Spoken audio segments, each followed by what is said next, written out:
This is going to be a tutorial on how to defeat Sangoon on Calamity 6. What I'm gonna do is just show you my aura distribution. It is as you would expect, and I'm going to go in at Calamity 6 and kick his ass. The thing you need to remember is that Calamity 6 offers a few mechanics which are not seen on Calamity 5. The important thing of this video is to show you how the boss acts so that you're prepared. It's not very difficult. You're gonna see that my time isn't amazing, but I'm not going for a fast kill here. I'm just going for a nice tutorial where everything's visible. The boss always starts by stunning you and hitting you. Popular websites will tell you that you can V out of this. I don't know how they want to do that, because after a loading screen your V starts to charge up again from the start. Now as soon as Sangoon disappears, and you see how it says you feel a chill down your spine, that's when he's actually going to appear somewhere next to you, and you have to use a stiff and stun type of attack. And if you do that, you're gonna stun him and can do some nice back damage. The thing about Sangoon is he's kind of weird when this happens. If you initiate the stun or stiffen attack too soon, what happens is he just hits you, he ignores it. So this only works if you actually stun him or stiffen him about a second and a half after he appears. So you shouldn't be too fast. I've tested this. I even went as far as to pre-cast my attack, because my current stiffen attack, as you can see, takes about a second and a half of spinning. So you could stun him at any of these points if it was working right, but no, the game actually considers it like you failed if you start too soon. So you have to see him appear, blink at least once, and then you have to do it. It's very weird. Now in the second phase at 80%, you have to actually hit him really hard, because he starts to charge this super attack. I went behind him, did a lot of damage, and that cancels the attack. And we go back to the old tango where he tries to surprise me. I try to stiffen him, which I managed to do it. By the way, that's very weird saying that I tried to stiffen the never mind.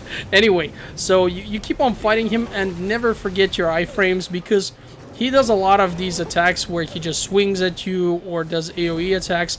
They are all easily evaded with iframes. You don't have to time it perfectly, as you can see, although the better you do it, the more effective it's going to be. This is Calamity 6, so it is a bit forgiving. If he hits you, you will most likely not be stunned and survive, but sometimes he will actually make you fall on your back. This attack that you just see now, where there's a little ring in the middle, that attack happens so fast, the ring is available for such a short time, that you are essentially expected to not be going for the ring, but rather iframe it. It's what I did.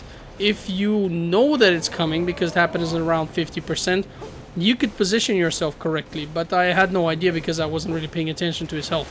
Now you see several large rocks have fallen down. You have to hide behind one of the largest ones. Sangoon's gonna drop down. He's gonna do his first AoE attack, which will move you away from the rock. So the second attack will still hurt you.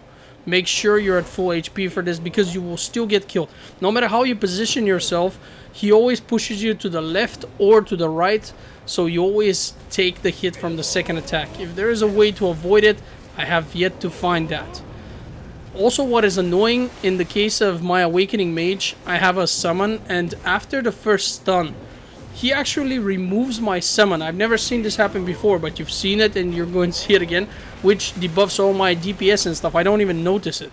He does this on several occasions where he will despawn my summon, and I have to re-summon Arne in order to be able to do more damage, which really blows. You have to do as much damage as you can. So now we're nearly at 25%. He's going to go to his third mechanic, which is stones start falling outside of the ring, and he does AoE attacks inside, forcing you to essentially back out and move under the stones, which then do pretty decent damage and will at times you knock me down. I have actually been avoiding them. The best way to proceed here is just to iframe all his attacks, or as much as you can. And it's kind of weird that Pro Abyss decided that many of these boss mechanics are just designed to require you to iframe all the time. I don't mind it. I was just surprised, because usually it's like do some kind of effect or something, but here it's just iframe and do a bunch of damage. As you can see here, I almost got forced into the falling rocks, but due to my iframe I actually survived this.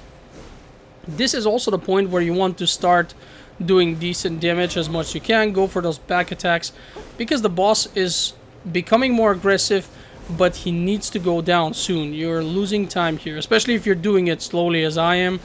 There's no other way to do it but to be fast. This is a very strong attack which you have to avoid, and it happens in the last 10-15% of his HP. You're gonna see a lot of indicators, and all of them hurt a lot. You don't want to be caught by them. He will just stand and do all these AoE attacks. You are expected to DPS him to death. This is your final moment. It's kill or be killed. So what you want to do is DPS the hell out of him, while also using a lot of iframe to avoid whatever possible thing that is falling. As you can see, he has no HP, but I still need to hit him a few times. At the end of the day, as I've said, this is not a very good time. I am not a very strong character. Only 10% of buffs and gear is applied from what you have, so I don't even buff for these fights. I just go in without any buffs. My gear isn't impressive. If I can do it, you can do it too. Just do your best. Let me know in the comments how it went, and if you have anything to add or to ask me, again, the comments are the place to be. With that having been said, thanks for watching and have a great day.